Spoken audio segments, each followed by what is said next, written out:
जय श्री कृष्णा। राधे राधे। आप सभी को श्रावण महीने की कामिका एकादशी की बहुत बहुत शुभकामनाएं। भगवान लक्ष्मी नारायण आप सभी की मनोकामनाएं पूरी करें। आज के इस वीडियो में हम कामिका एकादशी के दिन सुनी जाने वाली सभी कहानियां सुनेंगे। सबसे पहले सुन लेते हैं कामिका एकादशी व्रत कथा। बोलिए विष्णु भगवान की जय हो, एकादशी माता की जय हो। एक समय अर्जुन और भगवान कृष्ण धर्म पर चर्चा कर रहे थे। चर्चा के बीच में ही अर्जुन ने कहा, हे प्रभु, मैंने आपके मुख से सभी एकादशियों का वर्णन सुना, अब आप मुझसे श्रावण माह के कृष्ण पक्ष की एकादशी का वर्णन करें। श्रावण माह के कृष्ण पक्ष की एकादशी की कथा सुनाएं।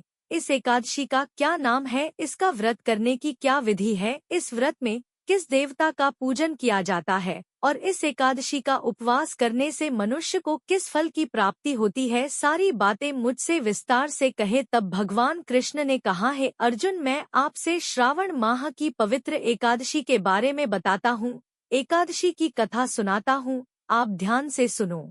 एक बार इस एकादशी की पावन कथा को विषम पितामह ने लोकहित के लिए नारद जी से कहा था। एक समय नारद जी ने भीष्म पितामह से कहा, है पितामह, आज तो मेरी श्रावण माह के कृष्ण पक्ष की एकादशी की कथा सुनने की बड़ी इच्छा हो रही है, अतः आप इस एकादशी की कथा को विधि विधान से मुझे समझाइए। नारद जी की इच्छा को सुनकर पितामह भीष्म कहने लगे, है नारद जी, आपने बहुत ही सुंदर प्रस्ताव किया है, अब आप बड़े ध्यान से इस एकादशी की कथा को सुनिए और इसका वर्णन भी सुनिए। श्रावण माह की कृष्ण पक्ष की एकादशी को कामिका एकादशी कहा जाता है। इस एकादशी की तो कथा सुनने मात्र से ही वाजपेयी यज्ञ के फल की प्राप्ति होती है। कामिका एकादशी के उपवास में शंख चक्र गदाधारी भगवान विष्णु का पूजन करना चाहिए। जो मनुष्य इस एकादशी को धूप दीप नैवेद्य से भगवान विष्णु की पूजा करते हैं, उन्हें गंगा स्नान के फल से भी उत्तम फल की प्राप्ति होती है। सूर्य ग्रहण और चंद्र ग्रहण में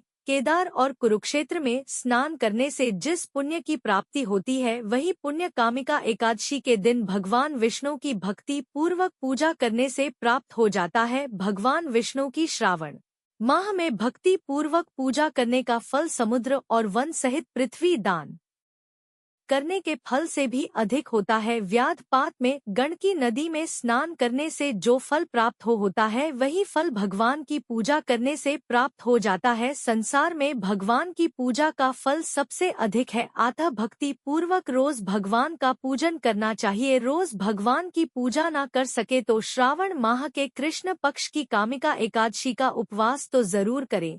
आभूषणों से युक्त बछड़ा सहित को दान करने से जो फल प्राप्त होता है, वही फल कामिका एकादशी के इस एक दिन के उपवास से प्राप्त हो जाता है। जो उत्तम वज श्रावण माह के कृष्ण पक्ष की कामिका एकादशी का उपवास करते हैं, भगवान विष्णु का पूजन करते हैं, उनसे सभी देव नाग किन्नर पितृ आदि की पूजा हो जाती है। इसीलिए पापों से डरने वाले व्यक्ति को विधि विधान से इस उपवास को करना चाहिए। संसार सागर और पापों में फंसे हुए मनुष्य को इनसे मुक्ति प्राप्त करने के लिए कामिका एकादशी का व्रत करना चाहिए। कामिका एकादशी के उपवास से सभी पाप नष्ट हो जाते हैं।